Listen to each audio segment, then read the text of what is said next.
Hello friends, എല്ലാവരും സുഖല്ലേ? ഞാൻ ഇന്നലെ കൊച്ചി ലുലു മാളില് പോയിട്ടുണ്ടായിരുന്നു. അവിടെ ഒരുപാട് റൈഡുകൾ ഉണ്ടായിരുന്നു.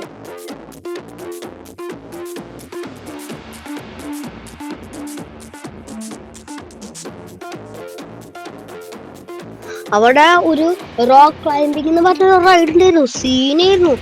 ആദ്യം എനിക്ക് കുറച്ച് പേടിയുണ്ടായിരുന്നു അത് കയറുമ്പോ. പിന്നെ ഞാൻ ഭയങ്കര എക്സൈറ്റഡ് ആയിരുന്നു. പക്ഷെ ഞാനാണെങ്കിൽ എങ്ങനെയാ അങ്ങോട്ട് പിടിച്ചിട്ട് എനിക്ക് ആദ്യം പേടിയായിരുന്നു. ആദ്യം ഭയങ്കര പേടിയായിരുന്നു. പിന്നെ ഞാൻ അവിടെ താഴായിട്ട് അവിടെ ബെല്ല് പോലെ സാധനം ഉണ്ട്. പിന്നല്ല, നമ്മൾ വീണ് കഴിഞ്ഞാൽ അവിടെ ഒരു ഹൈഡ്രോളിക് ആയിട്ട് ഒരു കയറുണ്ട്. അത് നമ്മൾ അടിക്ക് വീണ് കഴിഞ്ഞാൽ അത് നമ്മളെ വലിക്കും. അതുകൊണ്ട് തന്നെ കയറുന്ന നേരത്തെ പറ്റിയില്ല. അതുകൊണ്ട് ഭയങ്കര കഷ്ടമായിരുന്നു. എന്നിട്ട് ഞാൻ ഒരു പ്രാവശ്യം വീണു. എന്നിട്ട് എന്റെ അമ്മയൊക്കെ പറഞ്ഞു പിടിച്ച് അവിടെ പിടിക്കുന്നു. അപ്പൊ ഞാൻ അവിടെ എങ്ങനെയും അങ്ങോട്ട് പിടിച്ചിട്ട് അങ്ങോട്ട് കയറി.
അങ്ങനെ ആദ്യത്തെ പ്രാവശ്യം ഞാൻ ആ മുകളിലത്തെ ബെല്ലടിച്ചു.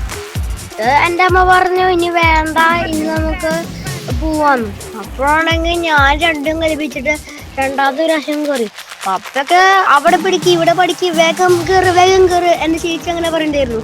എന്റെ റിലേറ്റീവ്സിന്റെ പപ്പയും ഒരുപാട് ഇങ്ങനെ പറഞ്ഞോണ്ടാണ് ഞാൻ രണ്ടാമത്തെ പ്രാവശ്യം കയറിയപ്പോ എനിക്ക് ഈ ഒരു ബെല്ലും അടിക്കാൻ പറ്റി. അതുകൊണ്ട് തന്നെ കാശ് മുതലായി. പിന്നല്ല, കസിൻസൊക്കെ എന്നെ ഇങ്ങനെ എന്നെ നല്ല സന്തോഷിപ്പിച്ചോണ്ടുണ്ട്. എനിക്ക് നല്ല സന്തോഷത്തോടെ ഇങ്ങനെ കയറാൻ പറ്റി. ഭയങ്കര കഷ്ടമായിരുന്നു. അവരൊക്കെ പ്രോത്സാഹനം കാരണമാണ് ഞാനിപ്പോ കയറിയത്. പിന്നല്ല, അവിടുത്തെ പ്ലാസ്റ്റിക്കിന്റെ റോക്കാരും അവിടെ ഭയങ്കര കഷ്ടമായിട്ട് പിടിച്ചു കയറാൻ. പിന്നല്ല, ഞാനത് പിടിച്ചു കയറുന്ന നേരത്തെ ഇത് പിടിച്ചു കഴിഞ്ഞിട്ട് ആക്കി വന്നപ്പോഴാണ് ഞാൻ അറിയണേ ഇതിന് ഏതാണ്ട് 30-50 ഫീറ്റ് ടോളായിരുന്നു ഈ സംഭവം. ഞാനിങ്ങനെ 2 പ്രാവശ്യം കയറിയപ്പോൾ എനിക്ക് സമ്മാനം കിട്ടി. എന്തോ ബ്രൗണി പോലത്തെ എന്തോ ഒരു ചോക്ലേറ്റ് കേക്ക് ആയിരുന്നു. കാരണം നല്ല ടേസ്റ്റ് ഉണ്ട്. അവർ നമുക്കൊരു സോക്സ് തരുന്നു, നമുക്കത് ഫ്രീ ആയിട്ട് കിട്ടും. അതാണെങ്കിലും ഉണ്ടല്ലോ, അത് കുറച്ച് ഭാഗങ്ങളൊക്കെ ഇങ്ങനെ നല്ല രീതിയിൽ നമുക്ക് കയറാൻ പറ്റും. അവിടെ ഗ്രിപ്പ് ഇട്ടുള്ള സാധനമായിരുന്നു. പക്ഷെ അധികം അത് എന്നെ വലിയ ഹെൽപ്ഫുൾ ആക്കിയില്ല. എന്തായാലും അത് കുറച്ചുകൂടി ഹെൽപ്ഫുൾ ആയിരുന്നു.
Congratulations.